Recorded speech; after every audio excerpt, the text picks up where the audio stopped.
When people rush into stores during uncertainty, they all move toward the same places: water, bread, canned food, batteries. And because everyone focuses on the obvious survival items, they completely ignore one of the most important sections in the entire store. Not because it lacks value, because it doesn't look urgent. And that's the mistake. Now here's the pattern. Most people prepare emotionally. They buy what feels immediately connected to survival, things they can picture using right away. But experienced people think differently. They focus on support systems, because support systems are what keep everything else functioning longer. Now here's the key insight. The most valuable store sections are often the ones solving indirect problems. Problems like storage, repairs, hygiene, environmental protection, organization. These things don't feel dramatic in the moment, but once disruption continues beyond the first few days, they become critical. Now here's why most people miss this. Short-term thinking dominates during panic. People imagine surviving the next few hours, not maintaining stability over the next several weeks. And that narrow thinking creates blind spots. Now consider this. Food without proper storage gets damaged. Water without containers becomes difficult to manage. Supplies without organization become chaotic. And chaos creates stress fast. Now here's the deeper issue. Modern life hides maintenance work. Normally, systems handle it automatically. Waste disappears. Water flows. Repairs happen quietly. Supplies stay organized. So people stop noticing how much maintenance actually supports stability until systems weaken. Then suddenly, the ignored sections become incredibly valuable. Now here's another layer. The overlooked sections often stay stocked longer, because most shoppers move emotionally toward the same obvious items first. That means practical support items remain available briefly, even during heavy panic buying. And experienced people know it. Now here's a shift. Instead of asking, what looks like survival gear, ask, what prevents problems from spreading? That question changes how you shop completely, because preparedness is rarely about dramatic moments. It's about reducing friction and maintaining control over time. And the section most people ignore often contains the exact tools needed to do that. The cleaning and sanitation section. This is the section most people walk past during the early stages of panic buying. And that's a major mistake, because while everyone fights over food and water, experienced people understand something critical. Dirty environments create problems that spread quietly. Now here's why that matters. Most disruptions don't become dangerous instantly. They become exhausting gradually. And poor sanitation accelerates that process. Now here's what the cleaning section actually provides. Soap, bleach, trash bags, gloves, disinfectants, paper towels, moisture control supplies. Not glamorous items, but system preservation items. Now here's the key detail. Cleanliness protects functionality, not just health, because dirty, disorganized environments increase stress, illness, risk frustration, fatigue, resource waste, and those pressures compound over time. Now consider this. A single trash bag can protect supplies from moisture, manage waste, separate contaminated items, organize equipment, create temporary barriers. One simple item, multiple layers of utility. Now here's the deeper insight. Preparedness is not just about consuming resources. It's about maintaining livable conditions. And maintenance becomes harder when sanitation supplies disappear.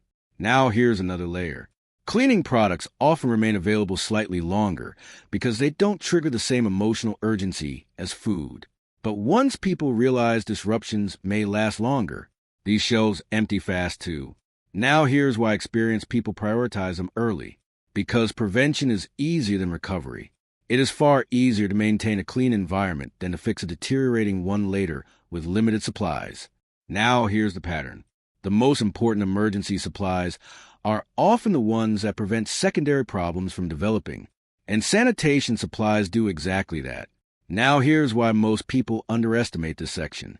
Because modern systems handle waste and cleaning automatically every day. People stop noticing how essential those systems actually are until they become inconsistent. Now here's the takeaway. The cleaning aisle doesn't look like a survival section, but in real disruptions, it becomes one of the most important areas in the store. Because when uncertainty lasts longer than expected, maintaining cleanliness, organization, and environmental control becomes just as important as having food and water. The storage and organization section. Most people panic buy like they'll use everything immediately.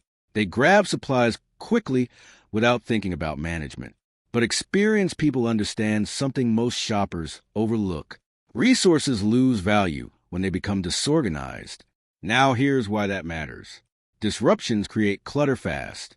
Loose supplies, open packaging, scattered tools, unprotected food. And once disorder increases, efficiency drops quickly. Now here's where the storage section becomes incredibly valuable. Buckets, plastic bins, storage containers, shelving supplies, sealable bags, organizers, not exciting items, but stability tools. Now here's the key detail. Preparedness is not just about what you own. It's about how effectively you can manage what you own under pressure.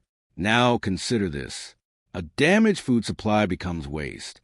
Unprotected equipment gets ruined by moisture or dust. Important items become difficult to find in darkness or stress. But organized systems reduce all of those risks. Now here's the deeper insight. Order preserves energy. When supplies are organized, decision-making becomes easier. Movement becomes faster. Stress decreases. Waste decreases. That efficiency matters enormously during uncertain conditions. Now here's another layer. Storage containers create flexibility. They allow better transport, better stacking, better moisture protection, better space usage, and flexibility extends survival capability far more than most people realize. Now here's why experienced people move toward this section early. Because they know panic creates shortages in waves. First, food disappears. Then people realize they need ways to store and protect what they bought. By then, containers and organization supplies begin disappearing too. Now here's the pattern. The most overlooked emergency tools are often the ones supporting systems instead of directly consuming resources. But support systems are what keep everything else functioning longer. Now here's why most people underestimate organization. Because modern life already provides invisible structure. Stores restock. Cabinets exist. Waste gets removed automatically. But once systems become unstable, personal organization suddenly matters a lot more. Now here's the takeaway. Storage and organization supplies may not feel urgent during the first wave of panic buying, but once conditions become more chaotic, they quickly become some of the most valuable items in the building.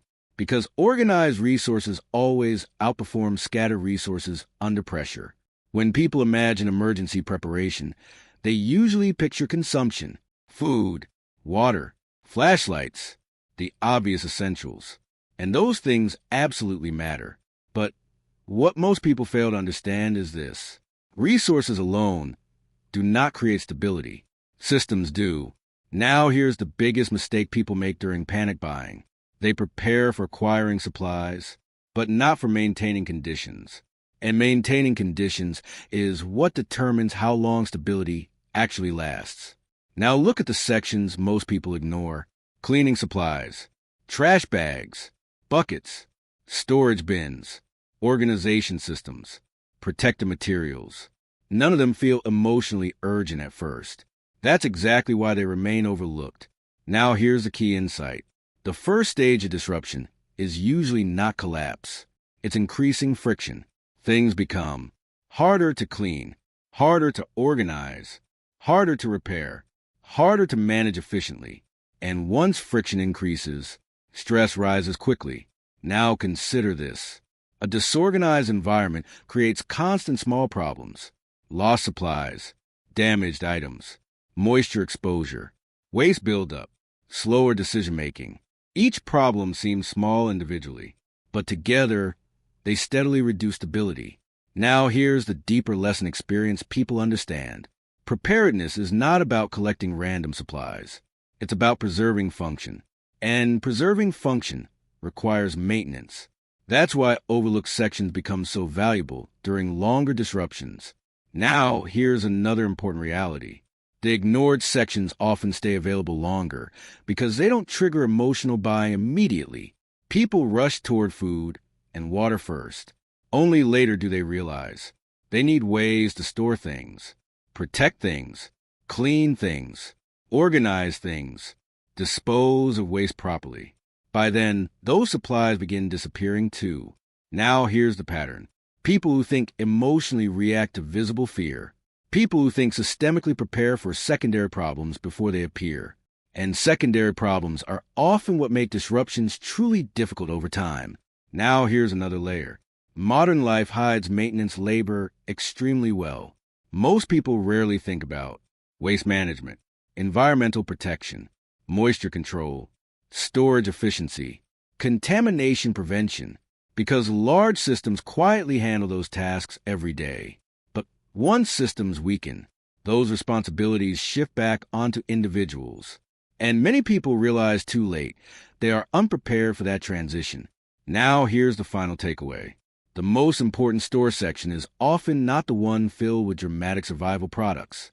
It's the section filled with simple tools that help maintain order, cleanliness, protection, and control over time. Because when uncertainty lasts longer than expected, the people who maintain stable environments outperform the people who only stored supplies. And that's the big mistake most shoppers never see until the shelves are already empty.